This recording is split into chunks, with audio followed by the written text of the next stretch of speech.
What's up, y'all? Just one of the first sessions coming back after coming back from Pleasanton.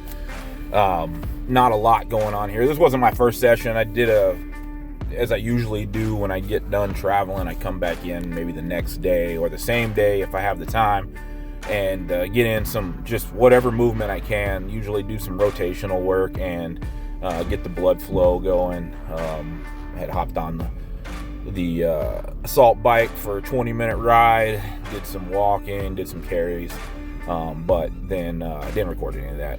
Then on this day, just did some good upper body work mixed with some lower body work in there, some core and lower body stuff, just kind of trying to hit the full body still in the week after travel, just to unfunk everything. Yeah, that's a word, unfunk.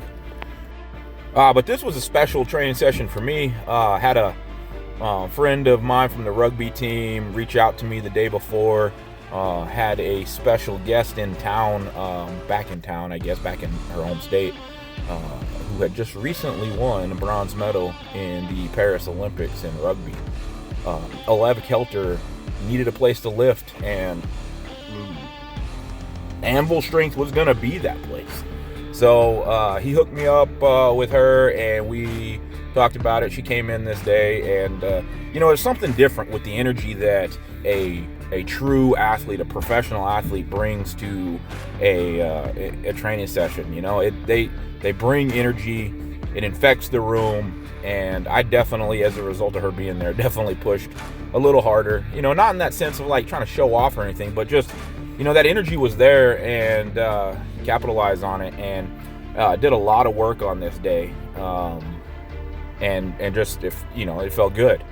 Watching her over there do her thing. She's preparing for a upcoming tour, playing against the best teams in the world. She's playing with the USA Eagles, and she's getting after it, finding a way. She's up here visiting for some sort of a special event with a friend, and she's looking for a way to get it in anyhow, anyway, and she seeked out some of her resources, and that led her to my gym there. And so she was in there training with a friend of theirs, and both of them came with the energy, and it really was infectious. And throughout the whole training session, I definitely pushed myself just a little bit harder, I think, as a result of that. Which, hey, there's no shame in that, right? Sometimes the little break from the monotony will get your gears going, kind of refuel, maybe stoke the coals a little bit, I guess. So really happy with that. Like I said, mostly upper body session. Did a lot of accessory work for back and tricep and even biceps. And then I did the bench pressing and supersetted in some sandbag front squats with the bench press. Not a heavy sandbag by any means, 170 or 180 pounds or somewhere in that neighborhood. And just going to the bench there. Again, unfunking after the travel. My hips, generally speaking, even on a short travel like I did down there to Pleasanton or San Jose Airport, there's not a lot of flight, nothing like Maine a couple of weeks ago, but my hips and lower back will, for the entire week after, at least, be a little less than great. So being able to get some movement in, using the muscle groups around those areas, get some blood flow, kind of feel what is bothering me. It's a good way to test out, like, get into the corners and see how it is, and then if I need to address something specific more, then I can do that. Prescribe myself a little bit of extra, hip or mobility work or whatever it is that I need to address. But all in all, it's good conditioning as well. Like, just push something, squat something. It's not by any means difficult. My fat ass does it. It can't be that hard.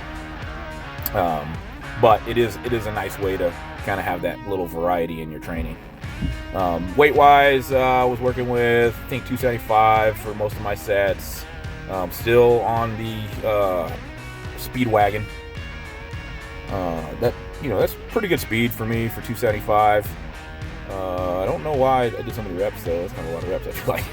Whatever, maybe showing off for the crowd or something. I don't know. But normally I'm in that 2 to 3 rep range. But hey, felt good. Like I said, gotta strike while the iron's hot, baby. A little more footage of this, and then move into some other things. I pressed my yoke.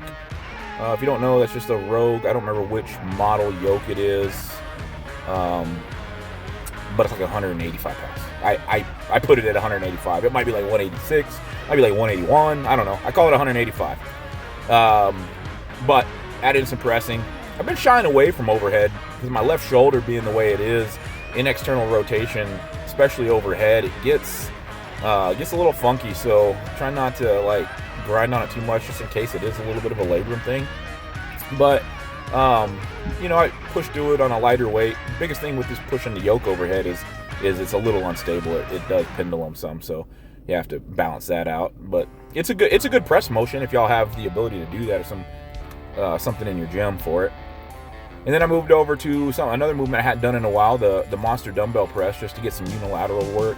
These are great for your core as well, just because that you have to hit that slight lean over to the offside and embrace and stabilize with something overhead. And then it's 100 pounds empty, so it's nothing crazy heavy. I think this is my second set of these. There's that tender left shoulder. Trying to rack up in that top rack position, it's really unstable because of that little bit of tenderness. My first set was almost a complete failure with that left side, but I was kind of able to do a little bit of work in between sets, and especially with this Mace 360, and it loosened it up a little bit. But yeah, I was supersetting the monster dumbbell press with the Mace 360s. I think that's the 16 kilo mace. It could be the 14 kilo mace, one or the other.